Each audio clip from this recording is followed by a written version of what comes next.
everybody, and welcome to Dakman Productions, and welcome to Conahey Rail. And that's how I usually always start out my videos. And I really appreciate everybody coming aboard tonight and taking the time out to for this virtual open house tour. Um, so let me start off by uh, telling everybody I appreciate the viewers and the subscribers who stuck with Dakman Productions and always gave Dakman Productions support. This is sort of like a celebration per se of 200,000 watched hours. So Dakman Productions actually reached 200,000 watched hours. The last that I checked, I'm only 23 subscribers away from the 7,000 subscriber mark. So if we could somehow get to 7,000 subscribers tonight, that would be another celebration as well.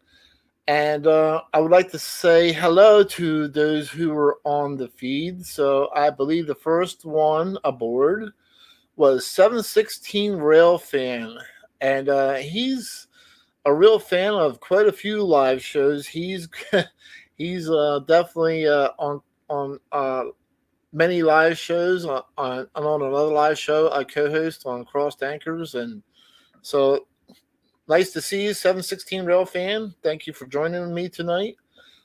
Anfield Road Layout in the Loft. He's another YouTube viewer who enjoys the live shows. We have CR the Hobo, and howdy, how's everybody doing? We're doing good tonight. CR the Hobo, and he says he was so excited for this, and he's been waiting all evening. And then we have Gus Hadley, the lunatic from Arno. Hello, everyone. And let's see who else we have on with us. Randy Jacobs, he's another one who goes and watches quite a few of these live shows. And we have Bruce Morrill from New Jersey, Rick R., MrPictovid. So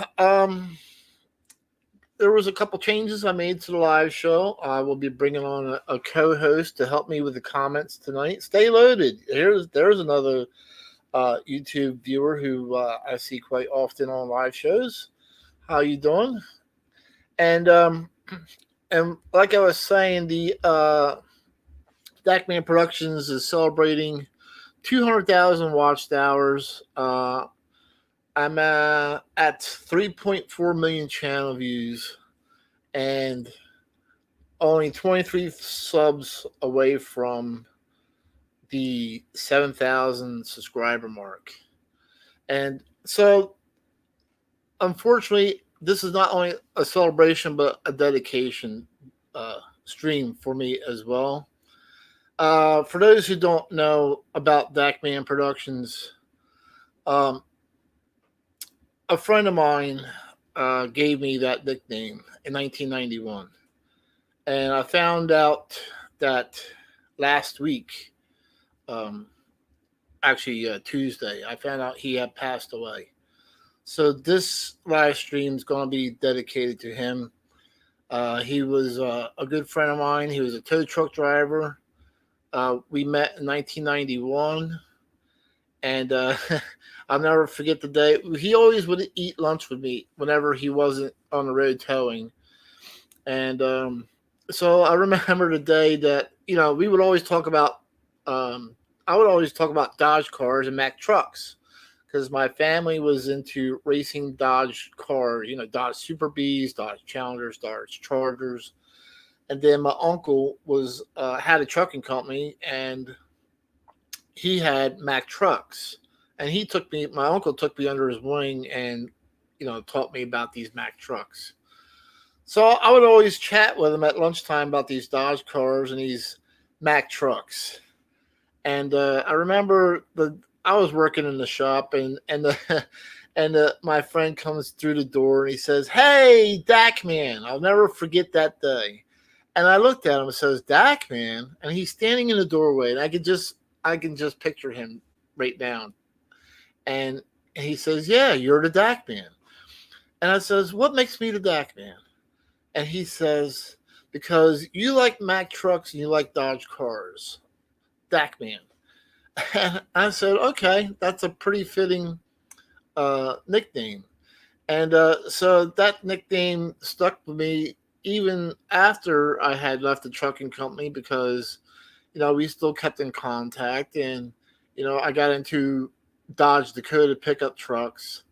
So I just wanted to share that. And not to down anybody's Christmas time or anything, but I didn't want to mention that on the Crossed Anchors live show because I didn't think it was the appropriate time or the place to mention that. So I just went on that show as if nothing happened because I wanted Crossed Anchors to shine, which they should have on their show. So I didn't want to down anybody there, but it's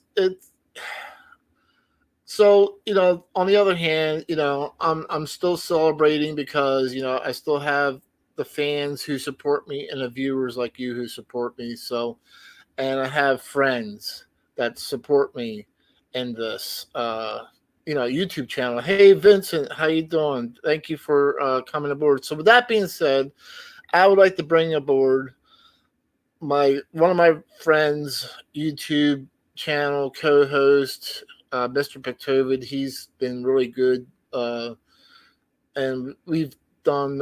We're doing a live show together called the Large Scale Consolidation. But let's bring him aboard. And welcome aboard, MrPictovid. Hey, Sean, how's it going? Good, good. Glad to have you aboard as a co-host. Andrew had volunteered to come aboard as a co-host to help me read the comments, so I don't have to keep going back to the camera. So when you guys see something that you have a question on, he's going to read it to me or stop me in my tracks, and I can answer that question.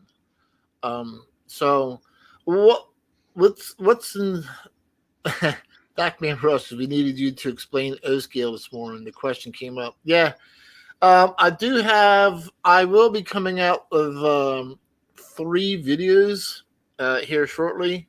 I'll be doing a unboxing video of the Lionel Conrail beer cars and explain them. They are prototypical, but I'll leave that for the next video. I'm going to be going to my local hobby shop and picking up my CSX law enforcement locomotive, the Lionel version. And so I'll be doing a video on that. And a viewer had asked for a video of the Lionel, basically like a Lionel buyer's guide on how to determine in a book or in a hobby shop what's O gauge and what's O scale, other than visually looking at it. Because if you look at MTH, they made it pretty easy. Anything in the purple box is scale. 90% of the MTH in the yellow Rail King box is semi-scale. So they pretty much made it easy. And so I'll be coming out with that video as well. And so what's in store for you guys tonight? Well, I'm going to do like a 2-hour show here. And we're going to basically do an entire layout, virtual open house tour. So you guys get to see the whole entire area because you guys just see bits and pieces when I do a video. So that's what's in store. And then we're going to run some trains. And I'm going to do something that's never, ever been done on any Dakman Productions video. Never. Not even live, not even on video. Tonight. It'll be tonight. Something that's never, ever been done here. I have 3 different layouts.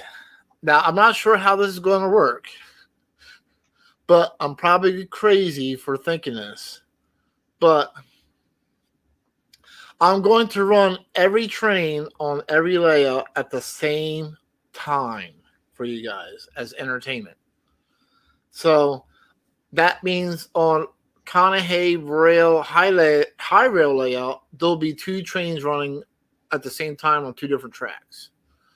Then on Conahey rail O gauge layout, there'll be 3 trains running, a trolley running, and a platform car running, all at the same time. And then what you guys probably don't know about is I have an 027 layout. It's a real small one, real tiny one, and that's my first train set. But I'll discuss that when we finally get started on the tour here. So I want to run all those trains at the same time. Next up, I was up in the air about doing a contest or a giveaway, and I wasn't sure how to do that and how the rules went. There just seemed to be too much rules on that for me. And what I was going to do, and I'll blow this up. So Don't blow it up. You're not Gomez Adam. so that's what I meant. So this is what I was thinking about giving away in a contest, but instead, well, here's the thing. I wanted that to go to a kid or a child, and I wasn't sure how to make sure that happened. So today at work, it was a last-minute decision, and thoughts come in your mind at odd times. But while I was working on the truck today, I remembered at Edison, New Jersey, the Greenberg Train Show in Edison, New Jersey, there was they only come like once in a while, but there's a layout called the Somerset County 4-H Trainmaster Club. And so for those of you who aren't familiar, it's an actual 4-H club, and they teach kids about model railroads and how to build them and how to run them, how to take care of them. And I think it's a good program.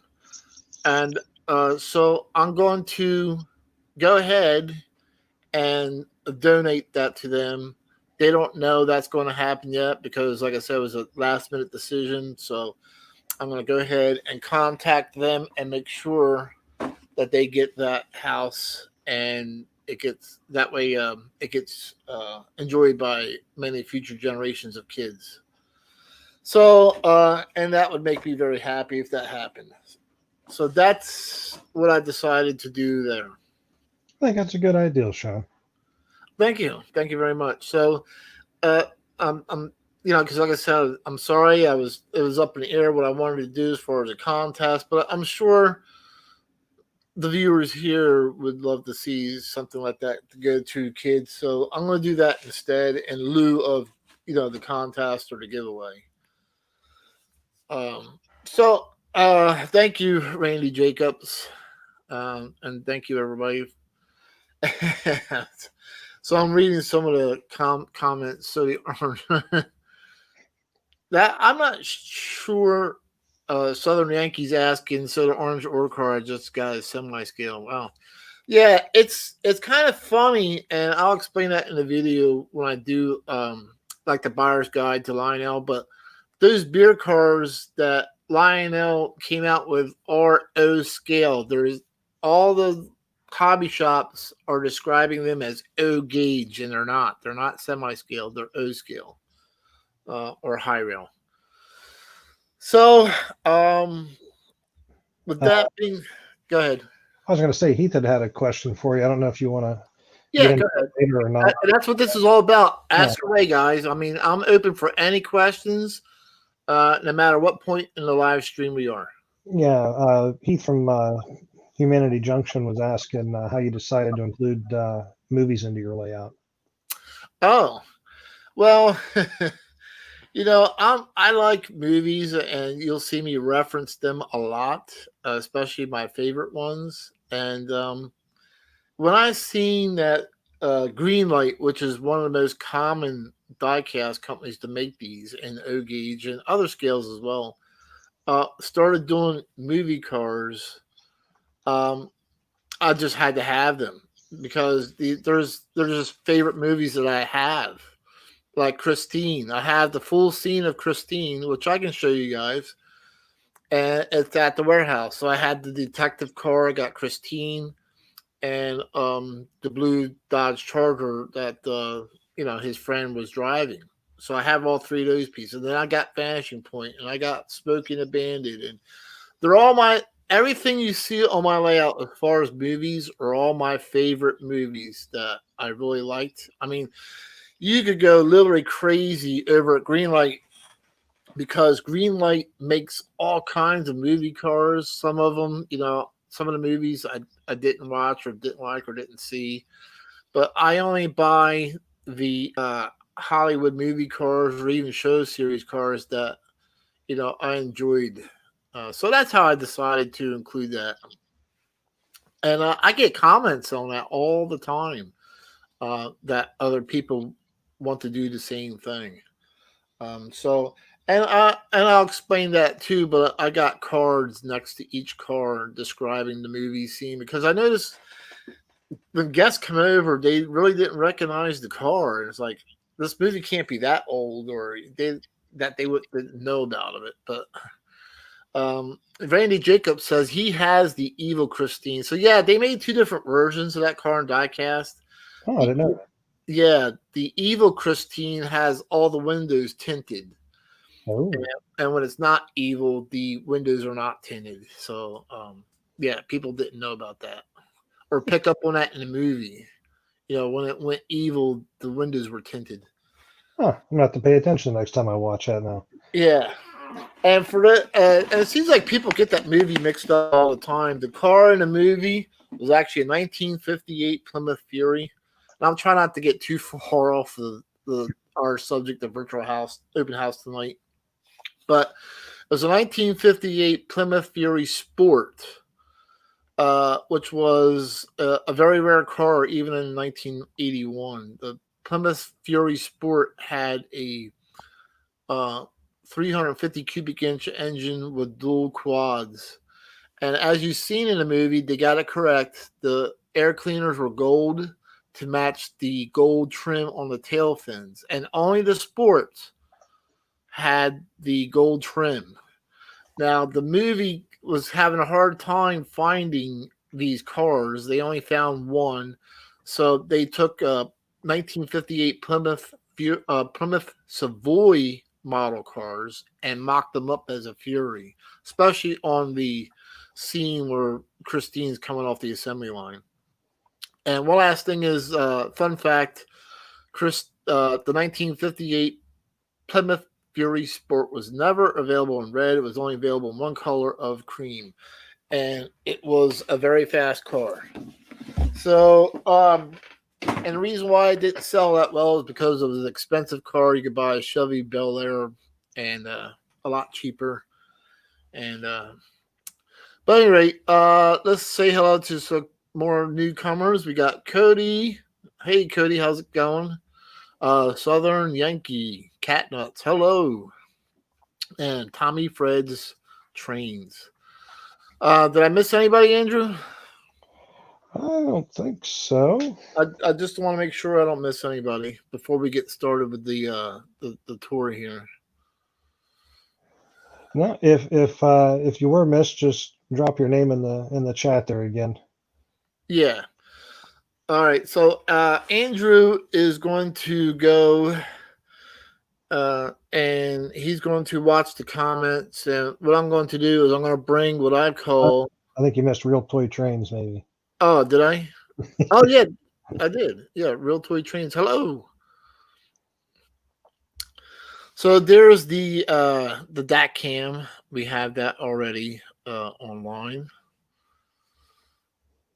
And what I'm going to do is I'm going to blow the DAC Cam up as a solo layout. All right. And then I'm going to switch modes here. So what's going to happen is Andrew's, if you have any questions, he says hello at the DAC Cam. Welcome to the stream. If you're a character, I cannot wait until the Greenberg train show opens up. And I'm glad I said that before we go to that camera. I can't wait until the train shows open up. And here's why. I've been paying attention to these live streams, especially of the younger generation, like Sid's Trains, R's Trains, Wesley's Trains. I've been trying to pay attention to what the younger generation is doing and what they like and so forth and so on. So when you guys see me at a train show, I don't want you to be afraid to come up to me and say hi or hello. I know people, the younger generation said, well, it's kind of awkward because once you say hello, then that's pretty much the end of it. It's kind of like, what do you say after you say hi? And I said, that's a good point. So what I got in mind or in plan is if you come up to me at a train show and you say hello, be prepared for a couple questions. The first question I'll ask you is, what is your favorite Dakman video? And then the second question I'm going to ask you, what do you like at this particular train show? And the third thing I'm going to ask you is, what would you like to see on from this show on a Dakman video? And I'll make sure I'll try and make it for you or include the train that you want to see in a video. So I'm going to try and make it more interactive for you when you come up and say hi to me. And then even get you involved in, okay, we have all these clubs here. What do you want to see on video? Or what's your preference? And I'll make sure that I get that club or that train on video for you. So that's my plan to help overcome that. And so let's go back over here, back to solo layout. All right, Andrew, you ready? Yeah, can you still hear me? Yep, I can still hear you. Dakman Productions. So have you got for old folks? All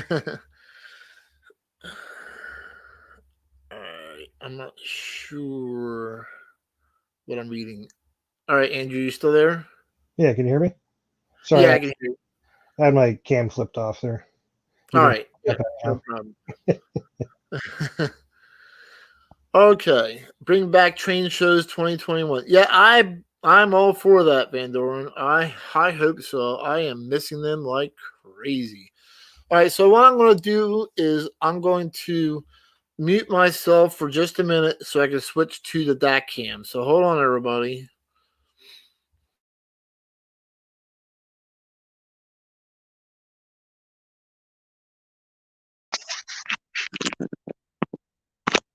All right, Andrew, can you hear me? I can hear you. Can you hear me? Yes. So we are live on the DAC cam. I was going to point out, you said you're going to go for a first tonight running a train on each of the three layouts. So in essence, you're going to try for the trifecta tonight, correct? Yes. So that's the plan. So is to try and it'll be a first ever. I mean, I haven't even done that on video in the whole history of doing any of these streams or videos or anything. I have never ran all three layouts with all the trains at the same time. It's never happened. All right, so I'm going to move some things around, so bear with me.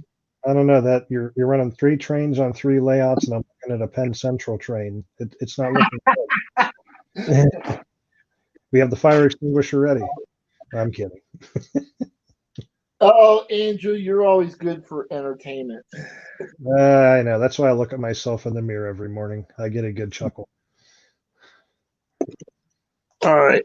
Also, I would like to give a shout out to PGH Train Fanatics who helped me out and suggested a cell phone holder for my tripod. He does a nice stream as well, and he also sells O gauge, G scale, N and HO building fronts, and he does a nice job on them. All right, so we're going to get started here.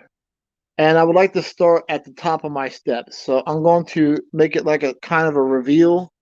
So my hands will be over the cell phone. So hold on, guys, girls, everybody. And because I want everybody to get the gist of actually coming to visit me. So My plan was to have these walls painted in white, all that fun stuff, and redone, but I just ran out of time. But as you're coming down the steps of my basement, as you see here, you're going to see signs coming down. And over on this side, these are real railroad signs. And yes, these were given to me. These are not stolen or whatever have you. But what happens is the railroads replace the signs as they get worn out, weathered, or graffitied. And they were given to me by a good friend. So as you're coming down, you're seeing different signs. I know the lighting in here in this part sucks, but that's going to change in 2021. And this is all inspired by Nicholas Smith. So when you go to Nicholas Smith trains, you go up when you're going up the steps, you see nothing but train memorabilia. And those who've been to Nicholas Smith knows what I'm talking about. They're in Broomall, Pennsylvania. They're a great hobby shop. So shout out to Nicholas Smith in Broomall, Pennsylvania. And this is a real bike wheel off of a CSX GP40. I don't know if you remember, Andrew, but at the East Coast Large Scale Train Show, they actually had auctions where you could buy things. Is that the story you're sticking with? Yeah. And this was actually one of those things that was up for auction. I think I picked this thing up for only like $15. And it was a CSX GP40 that was being scrapped. You know, that'd make a great steering wheel for in your Durango. And this is a real steam whistle that was handed down to me through my family. There's a lot of mixed stories on it, but I had done a video of this working. I put air to it, and it's got an awesome sound to it. But supposedly, I don't know, we had like 3 different railroads that came through here, steam era. The Pennsylvania Reading Seashore Line, Pennsylvania, Reading, and Central New Jersey. So the stories just got so mixed up. I really don't know what steam locomotive it came off of, because it's like one of them great uncles who passed it on to my dad's dad, who passed it on to my dad, who gave it to me. So there's a lot of history on that. You know, you could hook that air whistle up to an alarm. I bet you that would wake you up in the morning. Yeah, well, it's funny you mentioned that, because I have a prison that's only like maybe 2 miles from me, 3 miles. Oh, you don't personally have a prison? Okay, I was worried there for a minute. No, and at noon they blow the whistle. So I thought it would be funny or fun to hook up the whistle out into my garage, and I walked outside at 11:30, and I blew that whistle. And it's just as loud as the one at this prison. So I don't know if they got a false lunch alarm or not, but if they did, haha. But yeah. Wait. What was that black blue engine you had sitting there? That looked kind of interesting. Well, there's a funny story behind that. Let me plug in my Christmas tree, and I'll tell you guys about that. So, major award. This is a creation of Walter Herbine. And me and Walter always go back and forth, for those who know us pretty well. And so I always tease Walt about Conrail taking over Reading. And he always hated Conrail for that. And then, of course, he teased me that, Conrail eventually became black and was turned into Norfolk Southern. So one I always go to what's called the Run for Fun event, and so he thought this was done after I believe I did the Conrail Takes Over Reading. So the Reading Club was pretty lenient about me coming over and taking my Conrail's locomotives over to their club and actually running my locomotives with their Reading trains and filming Conrail Takes Over Reading. But at any rate, the next year, Walter actually presented me with this as Conrail's being taken over by Norfolk Southern to tease me back. So that's how that came about. I see. So one of the things that I really liked is there's a lot of CNJ heritage in my town or central New Jersey. So here's a Central Jersey FM train master, and this is pretty much a train set that I put together that I called Miss Liberty. And the reason why I called it Miss Liberty because that's the name that's on the caboose. But I actually have a YouTube video of the entire Central New Jersey Miss Liberty train I put together. But originally, Lionel only sold the locomotive and the caboose. There was really no real Miss Liberty train set. What's that? So I like it. That's a nice set, Sean. Yeah, and like I said, I do have a video of that, and it's one of my favorite sets. And then these are some Weaver cars that I've gotten over the years, pretty cheap. I think I only paid like $10 a piece for them. But here's the Mopar parts box car, which never gets used because Mopars never break down. And then we have the Choo Choo Barn. That's one of my favorite places. For those who don't know, the Choo Choo Barn is right down the street from Strasburg Railroad. And then we have the special edition Horseshoe Curve. And then this is a Menards car called Takeoff Time with a B-17 bomber. I actually got to see this B-17 bomber. And for those who don't know much about bombers, most of them had nose art. And the one on this one was called Takeoff Time. So I actually got to see that bomber fly and got to see it up close and personal. So I had to have that box car when Menard made it.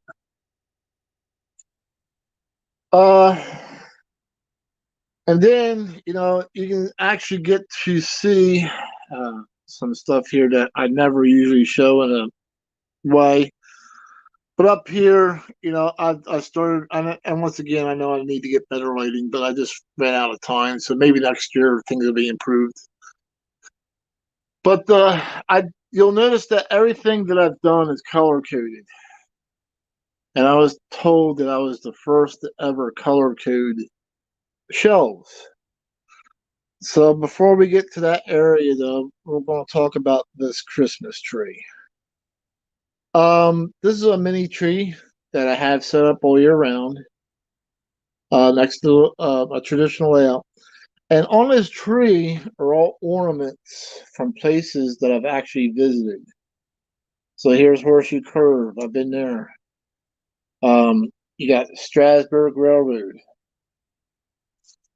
You got the Wilmington and Western. I actually rode that. So these are all ornaments. And, of course, the small ornaments I gotten as presents as well. And such as, the choo-choo with the square wheels on his caboose from the old time show. So there's other things on here as well that I have, but a lot of this stuff on here is all from places or things that I visited. Here's the TCA Museum, and here's a cool piece. This is a Lionel Hallmark Ornament. It actually plugs into one of the tree lights. You take the lights out. But what I like about this is that the transformer actually. I'm trying to get a closer look at this. The transformer actually works. So you can actually flip these levers and see that and stop the train. Oh, get out of here. Really? Yeah, yeah. See it? It's going backwards. And then flip the lever, stop it. See, it stopped. Now Huh. I'm gonna flip the lever, and there you go. That's pretty wild. So you can actually control this little mini layout with that ZW transformer, just like you can the real thing. Hmm. So, so it was a very limited ornament. They're hard to find. Sometimes they'll pop up on eBay. Um, this one has sat most of the time, but Heath was asking, he saw your photo albums. He wanted to know if there were any good photos of little Dakman in there. we'll get to that in a minute. So, going back to the color coding of the shells, as you see, I painted these shells a plum color, and that's so I can put all my MTH. So this will be the MTH area. So this is color coded for MTH train. Then if I swing over this area, you'll notice that the shelf area is actually red. And I know some people are probably wondering why red for Lionel. Well, that would be a good question, because when Lionel was bought by General Mills / Fun Dimensions / MPC, so yeah, they had 3 different names at that time period. They no longer had orange boxes. The boxes were either white with red lettering or red with white lettering. Hey, do I sound okay to you, Sean? What's that? Do I sound okay to you? Yeah, you sound fine. All right. The audio is coming through kind of weird on my end from you. Just checking. Okay. Yeah, you sound fine. All right. So that's why this is red, because the MPC era of Lionel, there was 3 variations of the boxes, but they were never orange for the most part. Until it went back to a different owner, and then it went back to the orange boxes. Hey, you actually do have a question, Sean. Yeah, okay. That's what the stream can tell us questions, and that's fine. Yeah. CR de Hobo asked, what does MPC mean? That's a good question. I am looking for my billboard. I think it's. God, where did I put it? Oh, so this is a good way of explaining it right here. So MPC was a model maker. They made model kits, and they made different things like cars, rockets, plastic model trucks. So they made plastic model kits. And if you look on, let me see if I can box out here. I'm trying to find.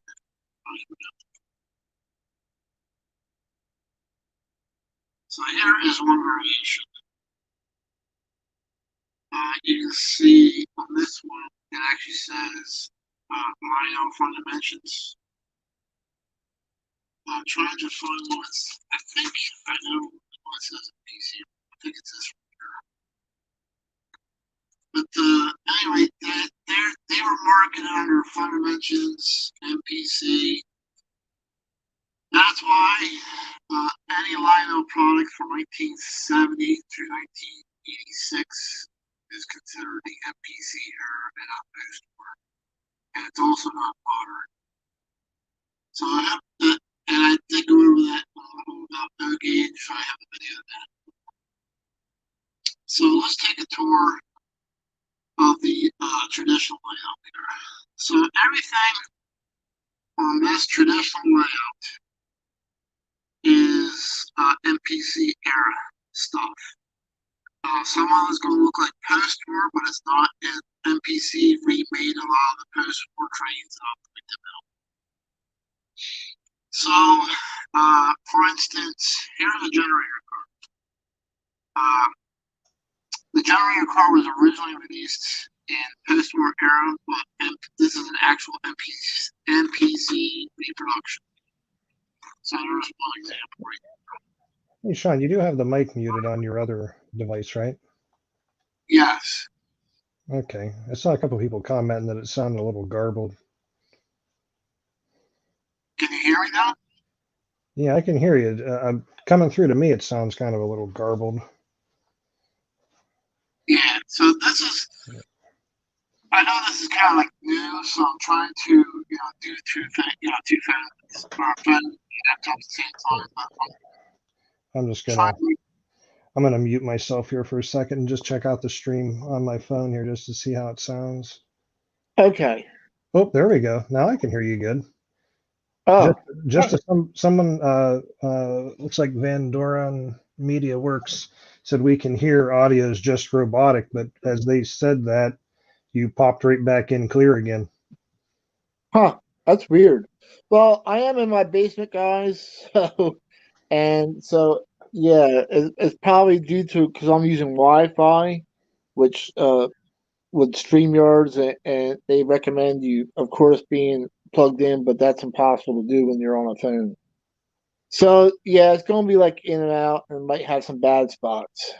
Well, I guess now I know if I hear that it's not just me hearing it, so I'll let you know. Okay, that's fine. So what I've done here is I actually I'm able to run 3 different trains on here. So what we have today is we got a Penn Central headed by a GG1 because I know there's people out there who love GG1s. So yes, I have a Penn Central GG1, and I actually made a name up for this, which Andrew knows. What's the name of this train, Andrew? I believe you call that the Emerald Express, do you not? That's correct. So I actually came up with the name the Emerald Express for this train. I do have a video of this up and running as well. This is my Now very first. do you ride that to the Emerald City, or does it not go that far? Yeah. Yeah. To get back to Kansas, by the way. Yeah, there we go. Yeah. And this is my very first steam locomotive with sounds. And everybody's like, oh, wow, sounds. No, you don't understand. The very first sound system actually used a rock tumbler inside of the tender. So there's an actual wheel that rides on the third rail, and it spins that wheel to make the top rock tumbler go inside to make the chug chug sound. And it does feature smoke. So that was the very, very first attempt at trying to make sounds in the late or in the early 90s. I believe that's an early 90s set. You have a And it was a special request for Heath. He'd like you to recreate the Addams Family train crash. He said the raised crossover looks promising. You know, and it's funny you mention that because I wanted to do something different on the raised platform part of it. And I said, you know what's going to be kind of cool is if I did a raised figure 8, because I don't think I've seen anybody do that before. So that's what I ended up doing. I made a raised figure 8. So we have some other stuff that's going to look like post-war, but it's not. So this is the MPC remake of the Ice House. So what happens is this opens up the door on top of the car here, and the guy shoves ice inside of it. And there's a button that activates that. Then we have the milk car. That's a Lionel MPC remake. And then we have the mail car where the man comes out and he tosses the letter. That's an MPC remake. And then we have the barrel car where the barrels come off and get offloaded. I do have a video of all these accessories working, so you can always go on to the Dakman Productions channel, because I don't think we'll have time to play each one today. But you can go on the Dakman Productions channel and see each one of these accessories working. That's a MPC trolley, but it's basically done on a post-war chassis. There's my Preamble Express. I got that as a kid back in 1984, I'm thinking. What is that, Sean? Preamble Express. Preamble? Yes. Do you know anything about Preamble Express? No, I do not. Wow. I wonder how many people in the chat know anything about the Preamble Express. So let me pull that up. Let me pull this up here so everybody can get a closer look at what they're looking at. And we'll pop it up here. So there you go. So I know people are wondering, the Preamble Express, never heard of that, probably fictitious, probably made up. And guess what? You guys would be wrong. The locomotive itself, well, the Preamble Express never happened on F3A, but there was indeed such a thing as Preamble Express, just not as famous. The Preamble Express was the train that ran before the American Freedom Train. And what happened is they wanted to map the route that the American Freedom Train would take. So they actually made up a train to map this route. And they named this train Preamble Express. And the actual president of the United States got inaugurated on back of the Preamble Express as well. But that's what the Preamble Express was used for. There was two locomotives. I think one of them was the E7 originally instead of an F3. The other one might have been an E23B. But you can Google that and look it up. Very interesting. Yeah, so it was actually the predecessor to the American Freedom Train. Lionel finally did, actually, and I kind of wish I had the money for it, but they actually made the real Preamble Express in scale with the proper E8 or E7 locomotive, and it's in the 2020 Volume 1 Lionel catalog. So when you see that Preamble Express, that is for real. I think we had Wesley's Trains join us. I don't think he was on earlier. Oh, cool. And hello, Wesley. Thank you for joining. And Heath was asking for a picture, and that's fine. So here you go, Heath. Here I am.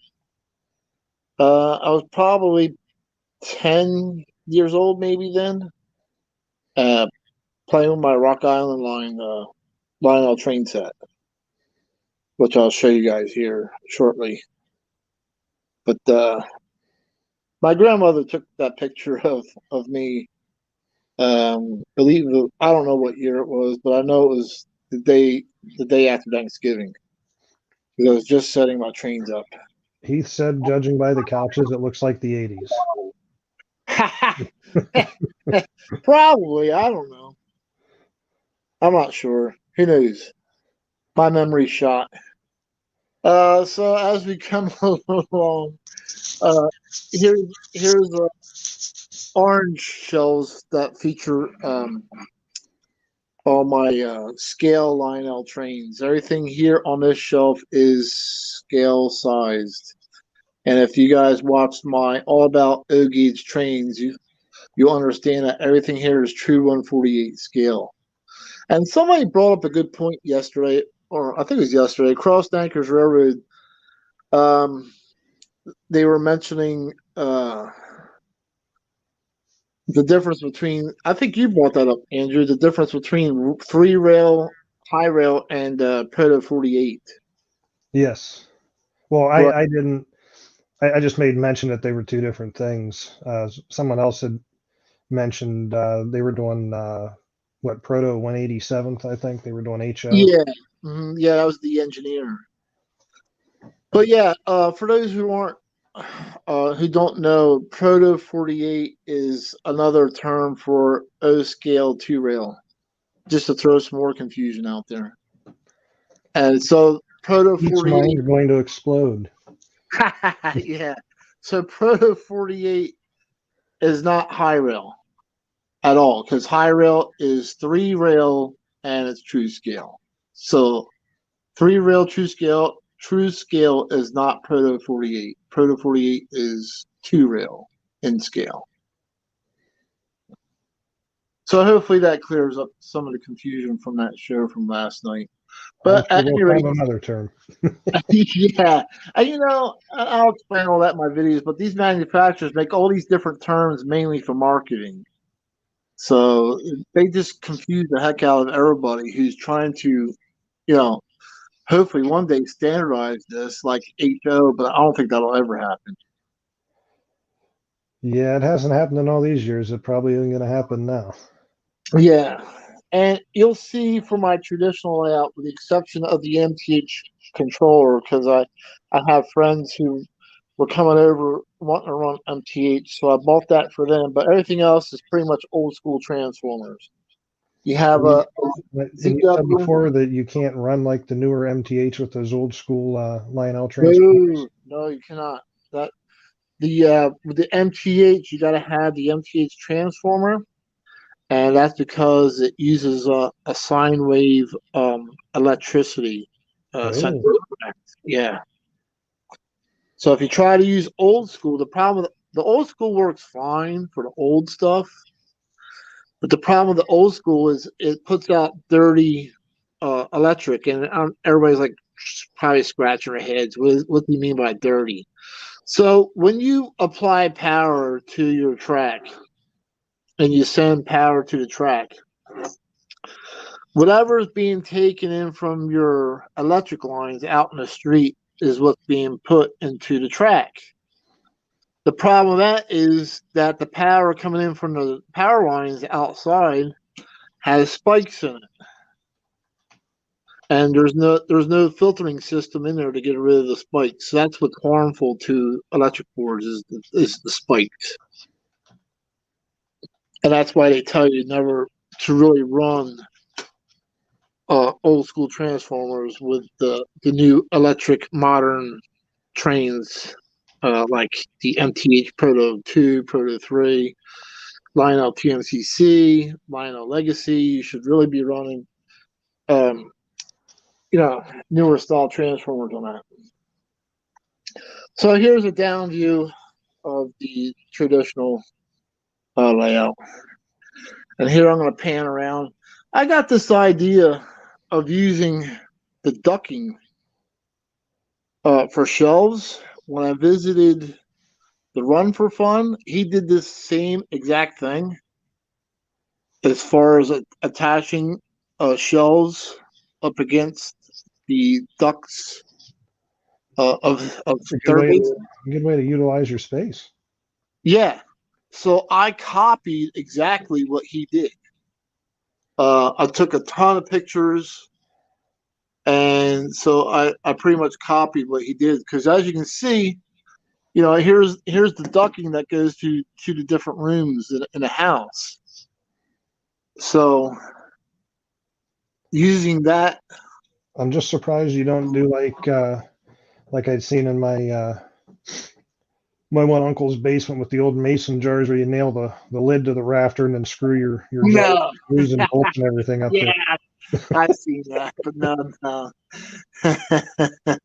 But I totally love the idea that he had of doing this. And there's so many combinations. The last time we talked, he actually thought of using the rafters this way, of doing the same thing, and I think it can be done. Just to keep going, so you don't have to use up all your wall space. Because as you can see, I like to have signs on my wall space, obviously. So I'd rather use useless space to for my trains. And up here is all Lionel NPC. Here's the variations I was explaining. The white box with the black tops and the red label. The red boxes with the white logos. And that's why I painted the shelves red. So that's all NPC stuff. Anything that's NPC is on a red shelf. Anything that's a Lionel Modern and orange is on an orange shelf. Anything that's NTH is on an NTH shelf. So let's get back over here. So here's another area that I don't show that often or hardly ever. But this is my very first Lionel train set. I still have it. It still runs. Matter of fact, I had it around the Christmas tree, and I forgot that, I wanted to have everything up and running, so I had to take it and dismantle it and bring it back down here today. But this is the train that I played with and that you've seen, in the video, in that photo that I was showing you. So this is my very first set. This is 027, by the way. And I will show that. So here's your advertisement. See what it says here? Big 027 size. So these were actually advertised, as you see, as 027. But I cover all that and all about O-Gauge, all about O-Gauge video. And I actually still have the Lionel 1976 catalog. I was just going to tell you, Sean, Stay Loaded said that he can't stay for the whole show. He's got to go. They're going to go look at Christmas lights with the kids. So I'll just let you know so you could say goodbye to him if you wanted. Yeah, that's cool. And guys, remember, this video will be up for replay, so you can watch it anytime. I realize that people have things in their lives they need to do or get done, or family or shopping, whatever, and that's cool. And I appreciate everybody stopping by and saying hello and hanging out with me for a little bit. Heath was asking if you keep all the trains confined to the basement or if you have them upstairs as well. They are all confined to the basement. I don't have anything upstairs. So if you were to, unless you go into my office upstairs, you would never know that I even have trains in the house. So here's a view that you guys are used to seeing a lot, and this kind of view gets featured in a lot of my videos. I love that blue. But for those who missed my last announcing video, I painted my high rail layout Conrail blue and installed white trim on there. And I just, God, I just love the way this thing looked. I'm so happy how this came out. I spent a lot of work doing all this, but I think it paid off. I love it. And I was just telling Andrew before the show, I'm like, Andrew, I went through all this work of painting this layout into a Conrail theme, but yet when I go live this morning, because I really ran out of time, I'm not going to be running any Conrail trains because the trains that are out today are CSX and Penn Central. So the Conrails will be sitting on the side for tonight. I got SD8 Max, SD70 Max, I got SD30, I got all kinds of Conrail. But I have plenty of video for that. Your audio went a little bit robotic again there, Sean. Yeah, it's because I was moving the camera further down. Am I good now? No, it's still kind of.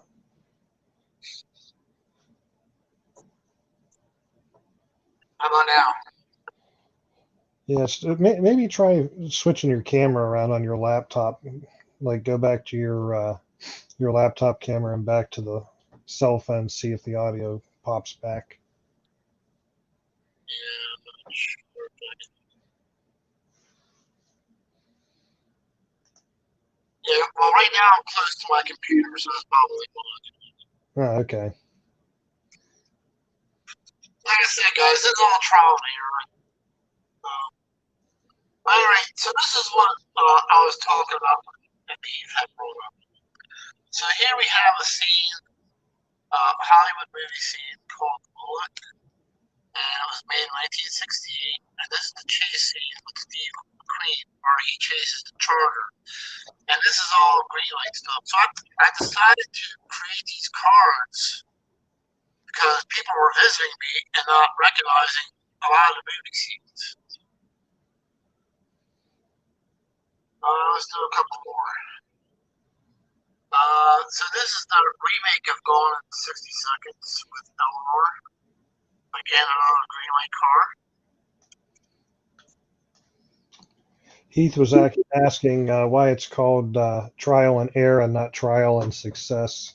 Hey, and with that, there's your audio back like it should be. Yeah. So I guess this time we can blame Heath for the audio coming back. Yeah. You did something right, Heath. So here we got Starsky and Hutch, 75 to 79. Everybody, that's an iconic car. I mean, who wouldn't recognize that? And we had the original version of Gone in 60 Seconds. We have the Dukes of Hazzard, the Daisy Duke Dixie. We have the Terminator, the very first Terminator movie in 1984. This is Sarah Connor's Jeep. You don't see that Jeep until the very end of the movie.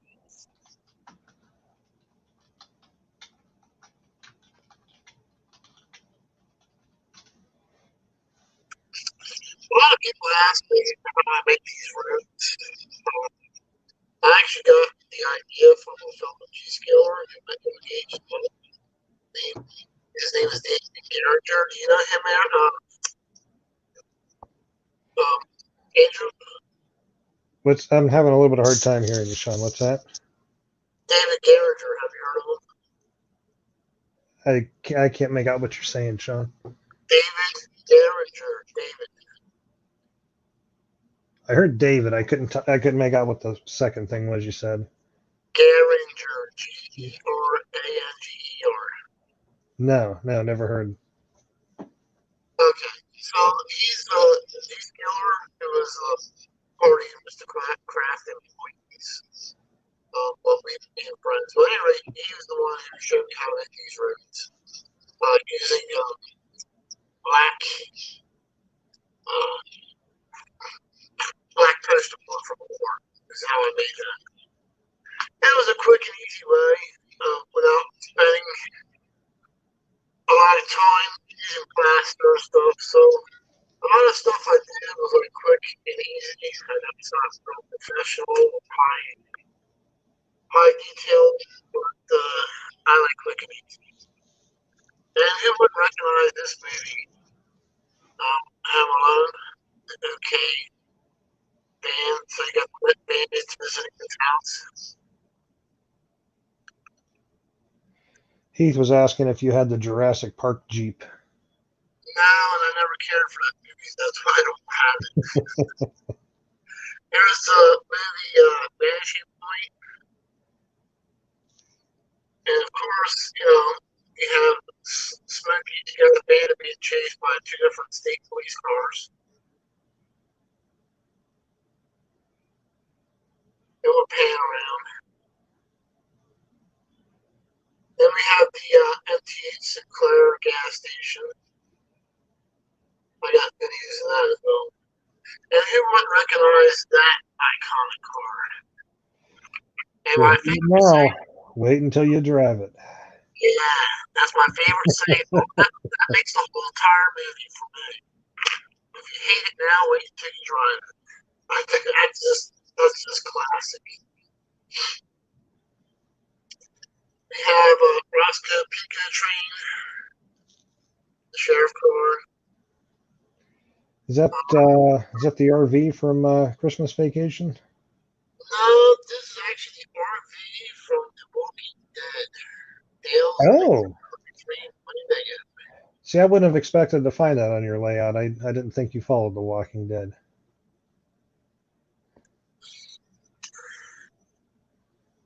And I just love the Sandra Bullock movie. Speed. Oh, Speed. Yeah. So there was the boss from Speed. Is that diecast? Yes. That's nice.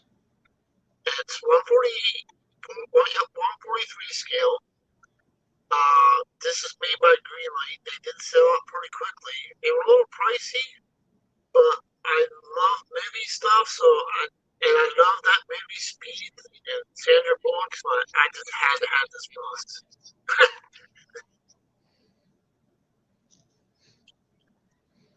And then we have the scene that I was talking about, Christine. There's been quite a few comments about this scene every time I shoot pictures or include it in a video. How people love it. But you have Christine, the 58 Fury, coming out of the warehouse. You have Dennis Gilder's 1968 charger. He's the friend of the guy who bought the 58 Fury. And then you have Detective Junkins Fury, who investigates all the murders that are going on. So you pretty much got the complete Christine. Now, does the dozer to the left go along with that scene, or no? No. And by the way, that's I just caught the corner of it. I didn't realize it was a backhoe. Yeah. I just remember in Christine they used the bulldozer to smash it up. No. That doesn't happen on this. Nothing gets smashed up. Oh, Lehigh River Subdivision made a comment that piqued my interest because I remember the movie. They said, "What about the movie Wraith, the Turbo Chrysler?" Oh yeah, yeah, I remember that movie. They used the prototype. That was actually a Chrysler prototype that never happened. Now I want to watch that. I'm gonna have to find that. Yeah, that was kind of cool. I think that was an 80s movie as well. There's another show called Graveyard Cars. So this is from season 5 and episode 10, the 1970 Dodge Challenger. And once again, I'll show you down here. So this is my staging area. By the way, I wasn't worried about the floor as much because eventually I'm going to put the floating floor down here. So that's in the plans for next year. But this is my staging area, and it's 2 tracks deep. So when I want to create a video for you guys, I can pull my trains off, put them in the staging area, and then put on the trains that I'm going to shoot a video of, and then put everything back. So this is pretty much a staging area that I created for doing it. I created this area, the flag and stuff, for my inspiration was the Beta Railroad Museum. So when you walk into the roundhouse, all you see is American flags. And there's the Conrail limited set, the 1987 limited set I was running. I did make a video of that because I originally just had it L, because I figured that's what I would always have. It's just an L. But of course, as you see, got a whole big area of nothing but no-gauge trains, but I do have. You climbing over top the bridge? Yeah. I thought that lifted up. It does, but to do that single-handedly and holding the phone is a pain. Ah, okay. But I'm glad you put that up, though, because what I'm going to do is this is 2 mains. So this is the the outside main, that's the inside main, which this train's on. So my plan is I'm going to go from 072 to 080. Right? And then this here, the inside main is 054. I'm going to take all the 072 track and move it to the inside and make it 072. But today, it's not going to fit there. So what I'm going to do is I'm going to come across, I'm going to make a double main bridge, lift out bridge, and connect it here. Now, is that, what's your curve rate where you come off the bridge there at the end there, Sean? That looked kind of tighter than 072. This? Yeah. No, that's 072. That is 072 there? Okay. Yep. Maybe it's just the way the camera angle's hitting it, I guess. Yeah, probably. But it's definitely 072. And then what I'm going to do with the horseshoe curve, I'm going to turn it to a trolley line. Oh, that'll be nice. Yeah. So it won't be wasted per se. You know what would go perfect is if you put a hot tub inside of the horseshoe curve. Yeah, yeah, water and trees don't mix. All right, so here's something else you guys don't see a lot. You can see where the high rail layout splits between a wall.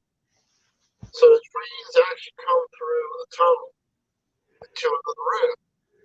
So whenever I shoot video here and I shoot video here, people are thinking there's two different layouts.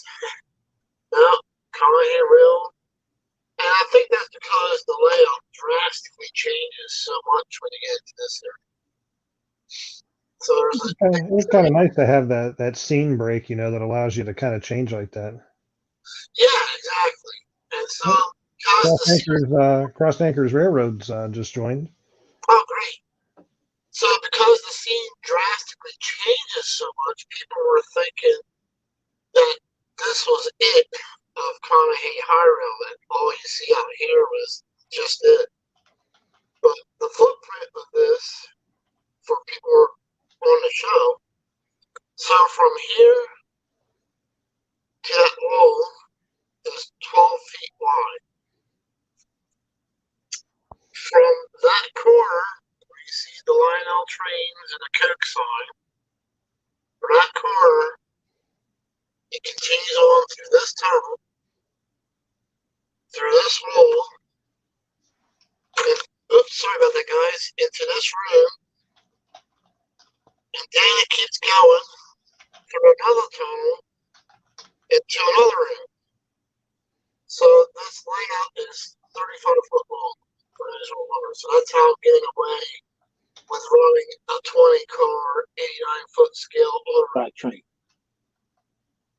Because I had the room to do it. Hey, blame Heath again. The audio came back. Trial and success, Heath. Trial and success. Yeah. So this area pretty much drastically changes. I wanted to capture, some farming scene and a silo scene, and have a grain yard as well. We really do have a grain yard facility in my town.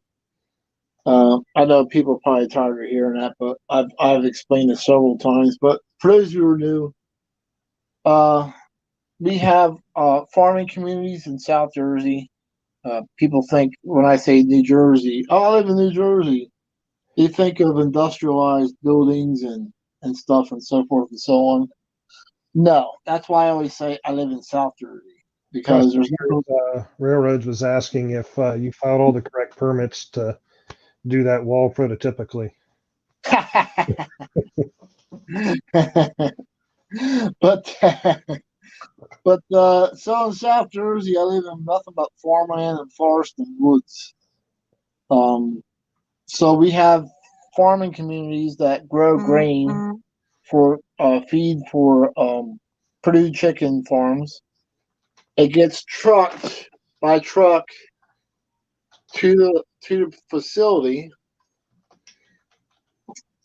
and then it gets loaded into the silos when the train's gone. But when the train comes in, of course, they fill up the trains and it goes to the Purdue farms.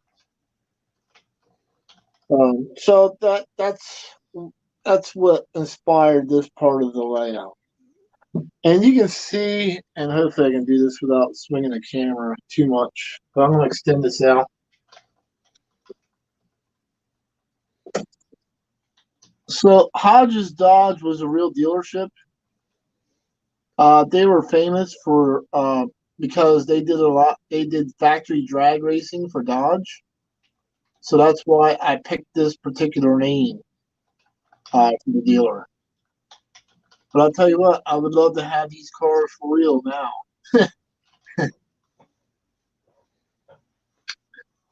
And how about Rescue 51?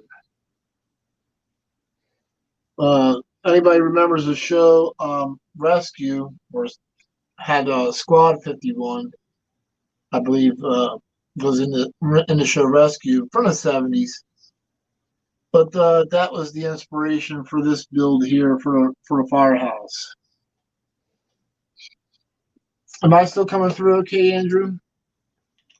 What's that, Sean? Was I still coming through okay?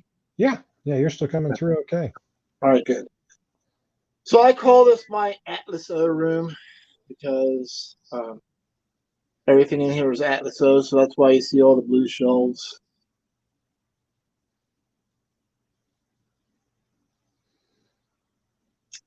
All right, so unless anybody has any other questions. Did I see empty shelves, Sean? Yeah, I got some Atlas O on pre-order that's going to fill these up. Nice. Yeah. I got some Conrail stuff. I got the more Penn Central stuff coming. I got I got quite a few things coming that's going to fill these. But it takes time, for these manufacturers to make and build anything, which is kind of good in a way because it gives me time to save up money for the next pre-order that comes in. Because everything you see here is all scale. And once again, I know Heath gets confused, but I refer to this as my high rail layout. So Heath, that means it's 3 rail, and these are all scale size, true scale trains, meaning they're all true 148 scale. And true, I know people probably hate me for saying this, but true high rail layouts use track like Gargraves, Atlas, Ross. So you'll find that a lot of high rail layouts use that kind of track. My future plan is to put in a double crossover here. What inspired me there was GFW Trains. I watched his video on the Crossed Anchors Railroad's traveling car, and they ran it across or through the crossover. And as soon as I seen that, I messaged them. I'm like, "Who makes that crossover? I want it." And and that's how I ended up meeting George and Wally. And they replied back nicely, and they said it was made by Ross. So I'm definitely going to get a Ross double crossover for it here. I need it.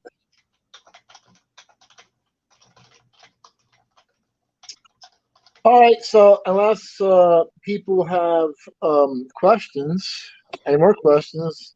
I haven't seen any more questions. I saw Crossed Anchors Railroad said he was a Navy recruiter in Woodbury and Vineland, New Jersey. Said he probably met Dakman back in the day. Probably. And John Cliver said that they're from Woodbury, small world. Oh, wow. Oh, yeah. Kenny Good to meet you guys. Popped in and said hello. Yeah, so for those of you who live in the South Jersey area or even the New Jersey area, I'm in the Cumberland County area, and I only live 40 minutes away from the Commodore Barry Bridge. So I'm not far away from a hobby shop called Trains and Things, which is, I believe, in Elmer. But so yeah, it's definitely a small world, and you never know, who's in your area. Southern Yankee Railroad was asking what you're doing with your bridge. This one here. This bridge here, I'm going to take this and turn it into a double wide bridge. And for those who are interested, I do have a video on how I made this and how it works. But this is a lift out bridge. And what's nice about this bridge is that you can actually pull it out and walk away with it without having to disconnect any wires. So what I used was ball cabinet latches for contacts, brass ball cabinet latches. And I show you all that in the video of how I created that. And that was actually inspired by a member of the O-Gauge Tips and Tricks on the Facebook group. He actually helped me out with that because that's how he did his. So that way you don't have any wires to disconnect every time you go to take it out. But this thing, I made it so I could do a couple different things. I made it so you can take it out totally. I made it so you can just lift it up and swing it out and let it rest over here so you can get in here. The reason why you see me climbing over it because it is kind of a pain to do that one-handed. You need two hands to handle this bridge. But eventually, this is going to be I'm going to redo this, and it's going to be 2 tracks coming across here in the future. So, track's expensive. I don't have to tell you guys that, especially when you get into Graves or Ross or, it gets pretty expensive. So that's why I try to recycle as much as I can. So that's why I'll be saving as much O72 as I can to go on the inside. We have any other questions, Andrew? The only other thing I'd seen in there was Crossanchor's Railroads was checking out the GP30 when you were over in the other room there. Oh, yeah. Yeah, they bought 2 of them. He bought number 2180, which is the same one I have. And he also got number 2178, which Lionel also made number 2182, but that was a non-powered unit. But what I do with mine, we talked with a couple of different engineers, and basically I'm doing with it that a lot of railroads are doing with the 4-axle locomotives, is they're using them for switching rather than on the main lines. A lot of railroads seem to rather have the 6-axle locomotives on the main lines, and they're using the 4-axle locomotives for switching and yard duties. So that would be something you would really see happening today. Although that the CSX yard in Delaware uses SD40-3 locomotives for switching, which is kind of interesting in itself. All right, so if there's no further questions, we could get ready to try and run some trains. Trains. So who wants to run some trains? Let me take a drink here while I'm waiting for an answer because I'm kind of thirsty. So hold on, guys.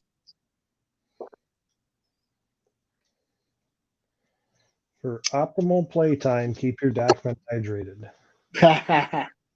Gotta have my Coca-Cola. Well, Kenny Kincaid actually asked, he says, going back to your tree with the Lionel layout, the button in the middle of the transformer, the whistle blows and the conductor says all aboard. Yeah, I think he's right. Yeah, so that's really a cool and neat piece. Like I said, it's kind of like hard to find, but they do pop up on eBay once in a while. But it's something that if you're a real Lionel fan, you should really buy because it's really a cool piece. Just curious, have you picked up any new subscribers since we've been going, Sean? I don't know. Let me check real quick. And guys, I'm only the last time I checked, I was only 23 away from 7,000. And if we get to 7,000 tonight, that's cool. If not, then that's cool too. Either way, I look at it as I'm spending time with my train friends here, and that's really what's most important to me is spending time with my train friends. So let me see where we're at here. How do this? And yes, I did actually. So I only need 21 more subscribers to reach the 7,000 mark. Ooh, 21. That ain't far off. No, so I did pick up a few subscribers during this live show, and I thank you everybody for that. I mean, like I said, it would be kind of cool if I did reach 7,000 tonight. It would be another reason to celebrate. But then again, it's more important for me to spend time with my train friends who I really value. I consider people in the model train community my train friends, and they're like you guys are like train family to me actually. So it's more important to spend the time with my train family than like I said, it's kind of cool, and I thank you everybody. I'm just lost for words that I picked up. I'm picking up subscribers during the live feed. All right, so what we'll do here is we'll start off one layout at a time. Andrew, as I do, you'll probably have to speak up or yell at me because it's going to get really loud for me quick. One of the things I didn't do, which I see similar track. Huh? Just don't step on any track. Yeah.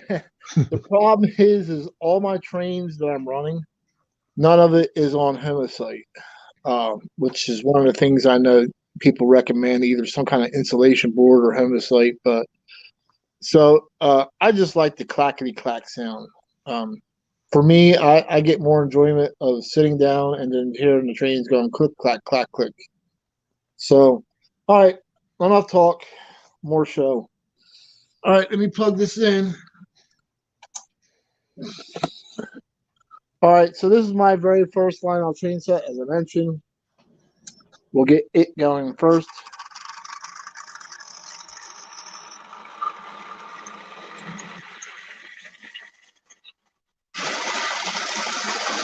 Andrew, do some quick math for me. 1976 to now, how old is that? What's that, Sean? Do some quick math for me. From 1976 to now, how old is that? Let's see. That'd be what, 30,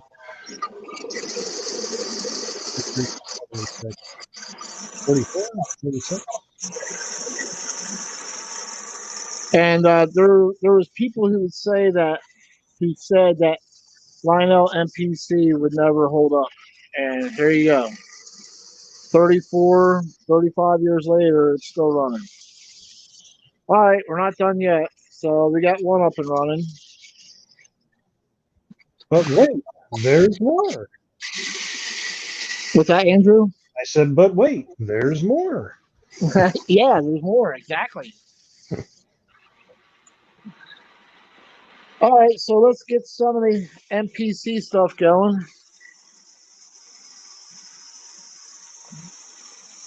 We'll start off with the GG1.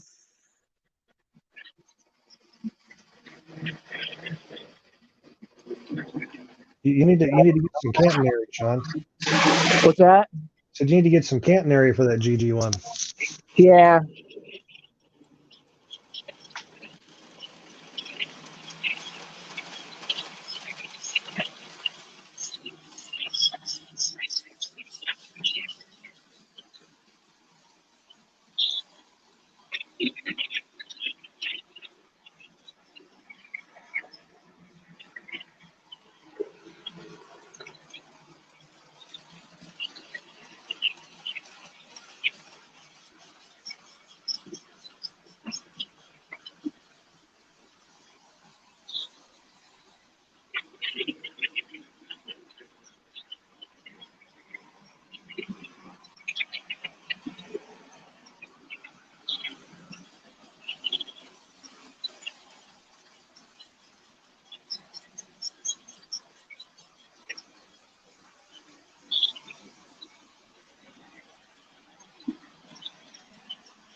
Are you talking?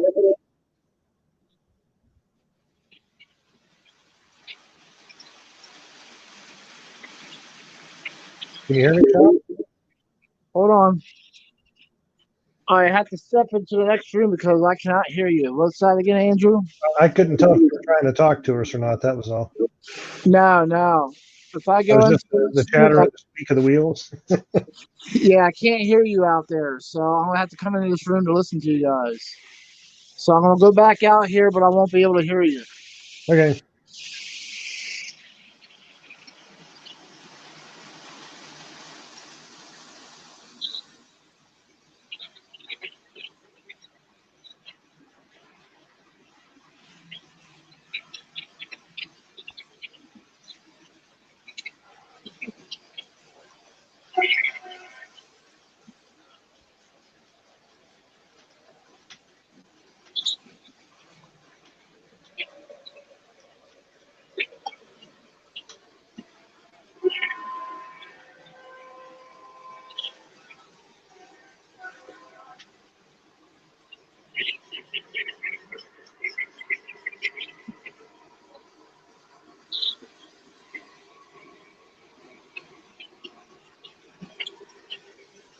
Whoa!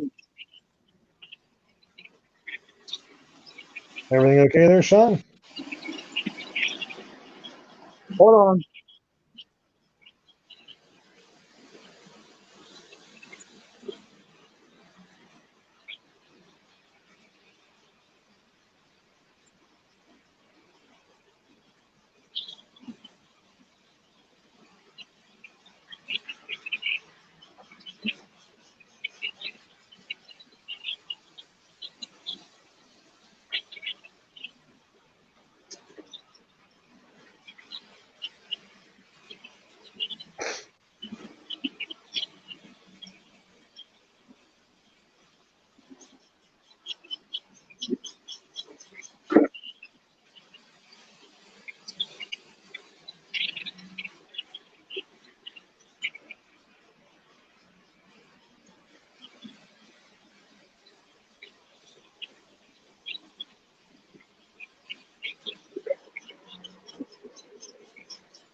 Hey, Sean.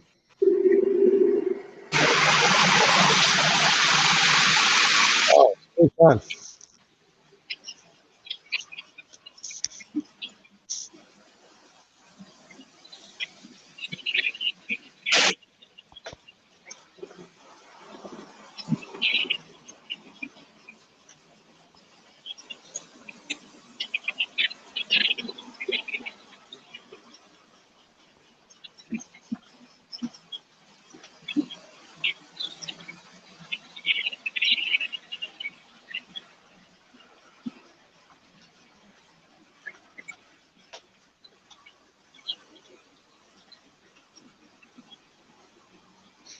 Hey, can you hear me, Sean?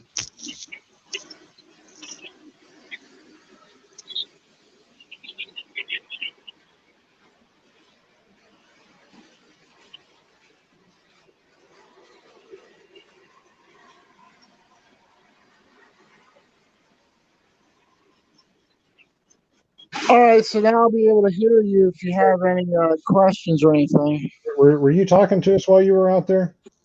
No, I was I was running my Penn Central too fast, and it derailed and caught fire. Well, not the caught fire part, but that was like a little joke. But yeah, the Emerald Express, I was running too fast, and I had to rerail it real quick. Yeah, Tony Fred Trains was asking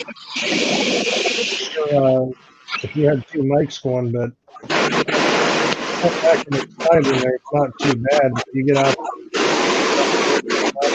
it's really bad. All right. You do have the other mic muted, right?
So I'm trying to capture all three layouts, running all the trains at the same time.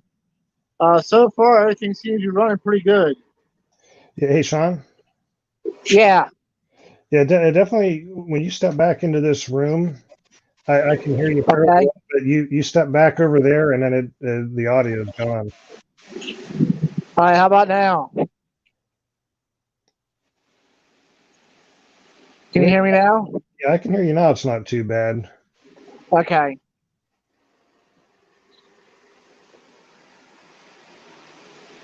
Yeah, it'd just be really difficult for me to hear you out here, but that's fine. We'll deal with it.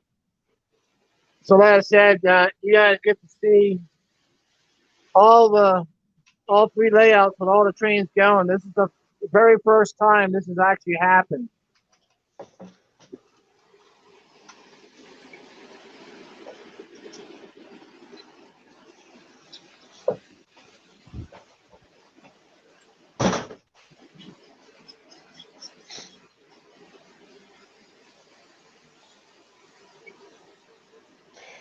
Hey, Sean. Yeah. Kenny Kincaid was asking to show your working crossing. Oh, okay. Hold on. If you thought it wasn't noisy now, wait, there's more.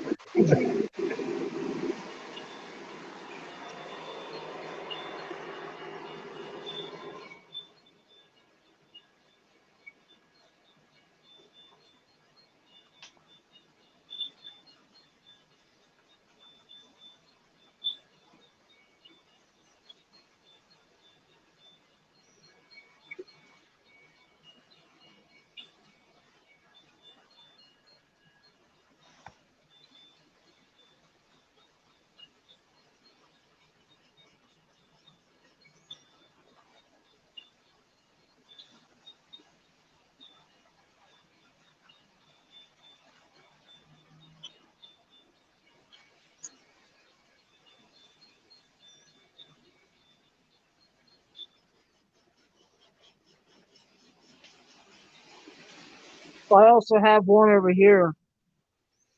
Oh, okay.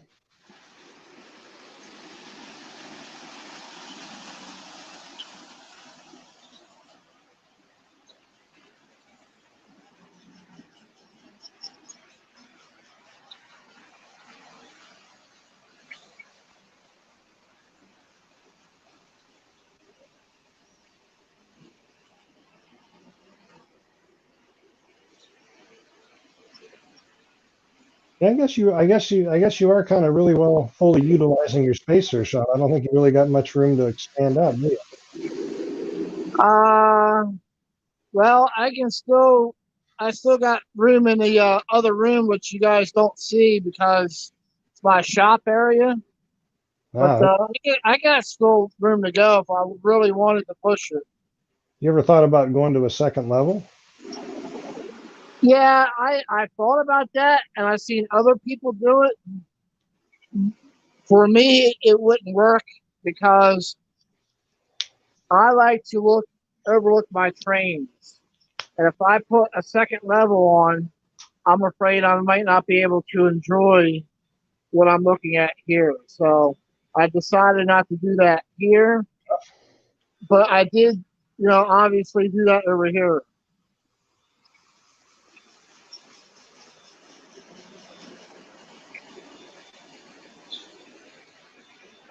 So I know this is a tour of your O gauge layouts, but I'm kind of curious since you're talking about the basement there.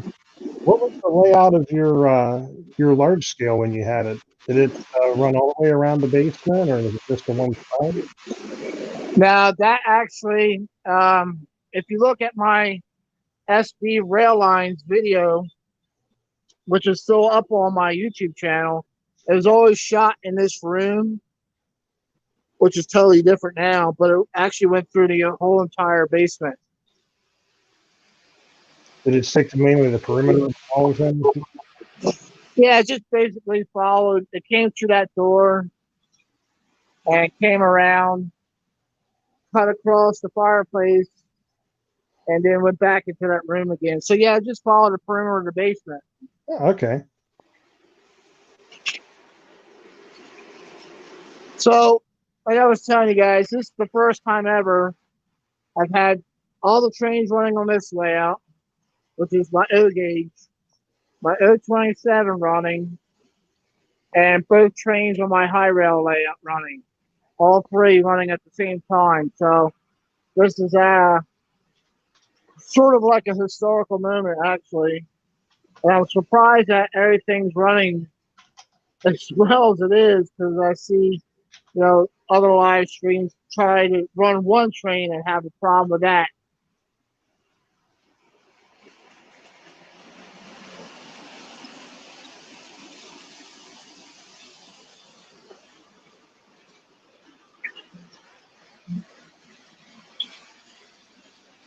Yeah, I never really realized how long your traditional layout was.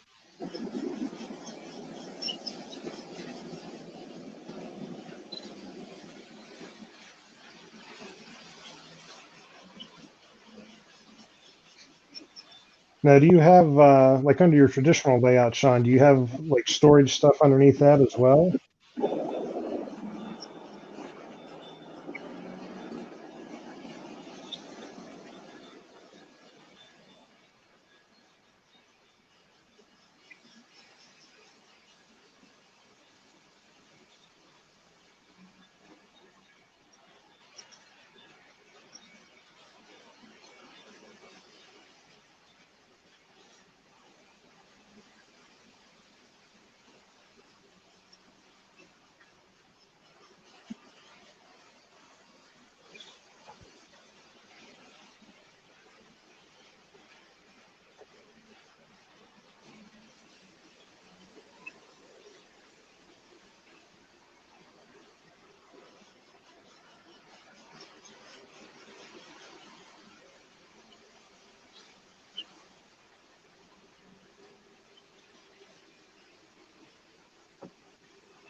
Still there, Sean?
So my Hey, Penn Central train sort of overheated. It's quit running, so I had to swap it out with my Jersey Central. So that's why I had to put the phone down. so wait a minute. A Penn Central overheated is what you're Yes. okay. So you'll see the Central Jersey, which is more dependable, pulling the Penn Central train now. So I had to do a quick swap out there. I Cody, know you would have loved that explanation there, Andrew. what's that? I knew you would have liked that explanation about the Penn Central overheating. Yeah, that's not surprising. But hey, the scale Penn Central is doing pretty well. The SD45. Cody was asking when you were going to put a rail yard in. I've had suggestions of doing that right here, but I'd rather not. I like having the suburban area. Now, where you're standing at right now, there to the side of the layout, that area you're standing in. What was that again, Andrew? Where you're standing at right now, is that just an open area where you're at there, or did you have shelves over there too? I actually have shelves over here too. Ah, okay. Yeah.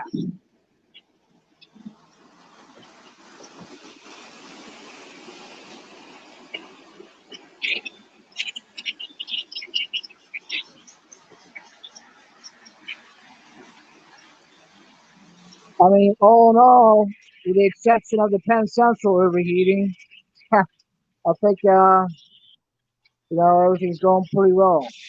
Yeah. Tommy Fred's train said there's a stove over there as well, and a dehumidifier, I believe.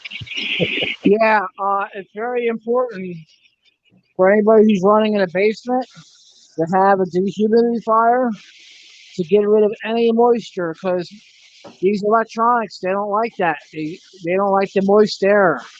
So Moisture you is gotta not have this if you're using a basement. What's that? I said moisture is not the friend of electronics.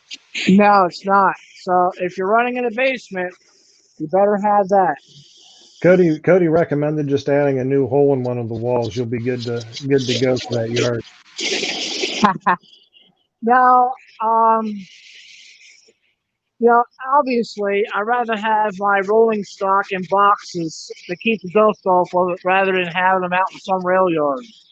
I'm thinking easy that way. Cross Anchors Railroad asked Sean, is it prototypical for me to run a caboose with Conrail? Yes, Conrail had cabooses. They sure did.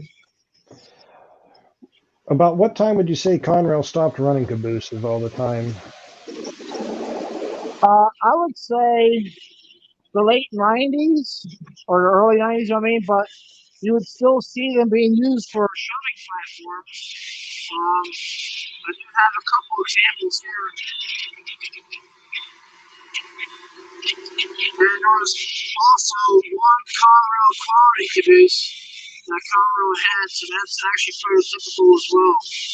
And this actually resides in North Jersey, but it's in such sad shape. I wish somebody would take it and restore it. My Conrail shared assets friend, which I cannot mention his name, sent me a picture of it. And but he's a Conrail shared assets engineer, and he actually shot me a picture of it.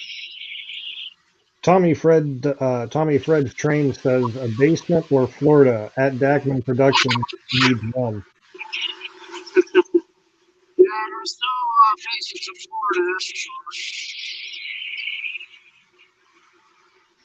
sure. And Cody said he's cleaning the dust off the G scale trains he got from you still. What was that question again? I said Cody said he's still cleaning the dust off the G scale trains he got from you. Oh, okay.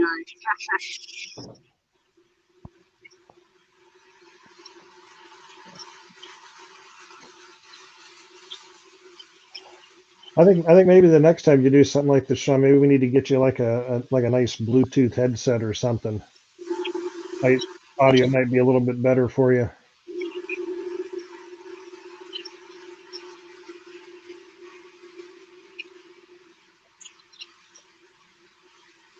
I still can't believe how well this is going with all these trains going each individual direction and multiple trains running. I mean, yeah, that's pretty much Phil's disaster, but it's I'm pretty happy how it's working out.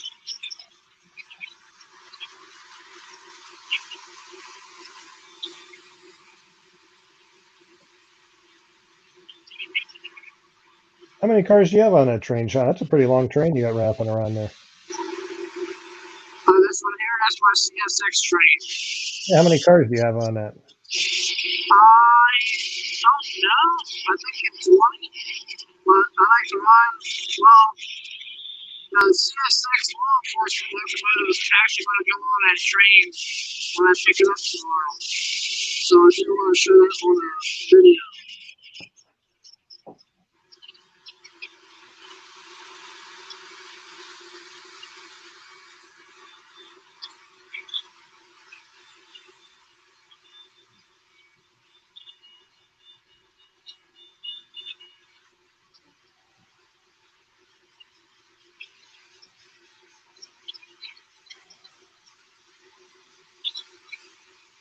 So, I'm wrapping this up in a couple of minutes here because I promised MrPictovid that we would only do this for 2 hours. But, you know, I'm having fun for sure.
And as we wind down, it'll be a lot more quieter so I can hear things going. But we're pushing a 2-hour limit.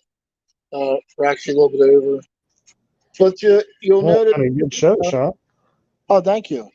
You'll notice that I'm running my high rail layout at slower speeds because high rail, you want to be as prototypical as you can. So you're running scale speeds and things are more to scale and all that fun stuff. But then you'll notice that on the O-gauge layout, with all the semi-scale, I'm running things at 1,000,000 miles an hour. But that's what you did when you were a kid. You ran your O-gauge fast. So it's actually two different types of operations. You know what I mean? And two different kinds of trains that are being run.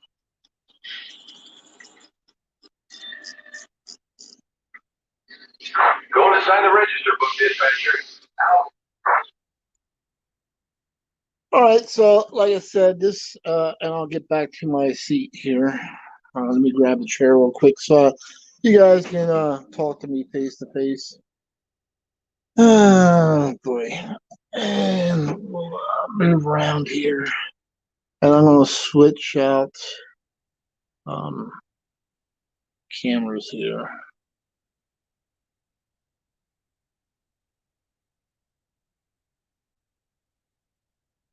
We'll mute this way. Yeah. Oh, sorry about that. Hold on, guys.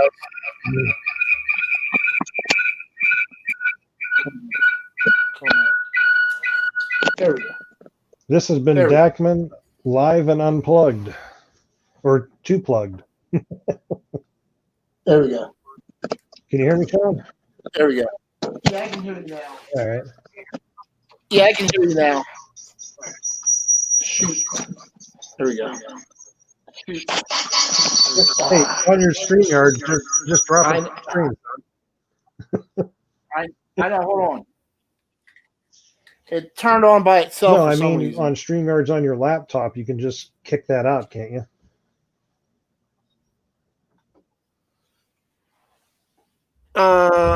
I don't know. I'm not. This is my first time actually running two different cameras, so it's like, that's why we did that practice run in the beginning. So, All right. but I got it taken care of now. But anyway, yeah, Kenny says you're blocking the intercept. Too bad, Kenny. You'll have to sit there in line and wait all day and all night until the train moves. How about that one? He said that I blocked the intersection. Let me get rid of this. There we go. So I hope you guys enjoyed the show. I'm looking at the live feed now. You guys can see me. And so it looks like Tommy Freds has a question. Sean, what was the diameter of turnaround the cut up behind you? I forgot. What was the diameter of the turnaround, the cut up behind you? Oh, yeah. On the high rail layout, the inside main is 054 and the outside's 072. In 2021, that's all going to change. As with any hobby, you're always making changes and improvements. And yeah, to the right of the bridge. All right, to the right of the bridge, Tommy Fred is 054. Which is like the bare minimum of what most diesels run in scale. And that's one of the biggest things that you guys have to decide when you're getting into O-gauge or doing layouts. Do I want to go O-gauge, which is semi-scale, or do I want to go high rail, which is scale and O-scale? And the difference is when you go to scale size trains, 054 is the smallest you can go. and sometimes even that's not big enough. I know guys that have 060 and that's still not big enough. You really want to design a layout for scale size trains around 072 and up. And people don't have the room for that. And that's why a lot of people go semi-scale or O gauge, which is perfect because, you know, you can go as small as 031 and you can fit it into a lot more smaller areas. So hopefully that helps out some people as well. And as we wind down the show, I want to once again thank the fans who came aboard and watched the show. This is the first time ever in the history of Dakman Productions / Conahey Rail that I've done something like this. I worked hard all summer long to make this happen. You know, I didn't get everything done that I wanted to happen, but still, I enjoyed doing this. It takes a lot of time and effort to set something up like this. But it's the first time, even on video, that I've actually run all 3 layouts together at one time with all the trains running in different directions. I'm not going to lie. I mean, I was a little nervous about doing this because there's so many trains going in so many different directions on so many different layouts that anything could have happened at any time. But, you know, I've been doing a lot of testing during the week, one train at a time, to make sure, you know, that this live stream could happen pretty successful.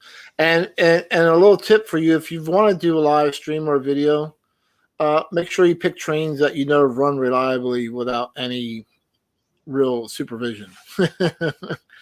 Thank you, Crossed Anchors Railroads. Thank you for coming and watching my show, my live show. I don't normally do my own live shows myself, my own channel. The viewers will notice that I get involved with Crossed Anchors. Mike and Brian they're great guys. They're vets, and they do some nice live streams. I've hooked up with MrPictovid and doing the large scale consolidation live streams for the G scale community. I know there's G scale fans out there who, you know, still watch my channel. But just remember, when I go back out to the train shows, guys, and I will, as soon as the train shows open up, I will be back out there bringing you the content you expect and you see, whether it's G scale, O gauge, S gauge, standard gauge, N gauge, HO, even Z scale. I've done them all, and they're right here on my channel. And so, you have any closing things you would like to No, I think it was a great show. It was nice seeing all your layouts running at the same time. It got a little bit noisy there for a while, but yeah, I did warn you guys about that. No, I think it was a good time. I think everybody enjoyed it. And thank you. And it's pretty much a rarity because I'm so focused, and you know this, I'm so focused on bringing people train show videos that I hardly, but until COVID hit, I hardly did any type of videos or even live streams on my own setup. So this is like so I've been able to focus on my own trains this year and upgrades and different things and doing these things and unboxing videos. So I'm doing a lot more different things. But, you know, I'll switch gears again because I know Dakman Productions got the start of bringing train shows to people, living room. And, you know, people got to see up and close personal my own, my own area and seeing me in person in my face. And now when they see me at a train show, they know who I am. But yeah. But thank you guys, and we're going to go ahead and end this now. I can't thank everybody enough. It's been great for and I hope to see you guys at train shows. You see me there at a train show, just walk up and say, "Hey, Dakman, how's it going?" That's fine. All right, guys, we're going to go ahead and end this video. It'll be up for replay here in a few. And thanks, you guys are awesome. Thank you. All right. Goodbye, everybody. Good night and stay safe.